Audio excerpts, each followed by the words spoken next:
भाई हाँ ये लो भाई, आपने फटे हुआ 20 का नोट चला देना, मैं आपको 200 रुपए इनाम में दूंगा। क्या 200 देगा इस नोट को चलाने के? हाँ पक्का दूंगा। ठीक है तो आ बैठ अंदर और देख कैसे चलाता हूँ इस नोट को। हाँ तो रुको जरा, सबर करो। लेकिन 1 सेकंड। लेकिन ये साला कर क्या रहे हैं?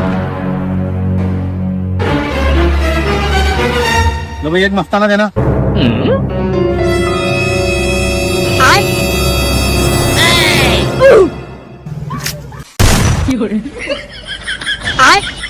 तूने मेरे 20 रुपए फाड़े। चल पैसे निकाल, निकाल पैसे। चल भाग यहाँ से। निकाल 200 रुपए।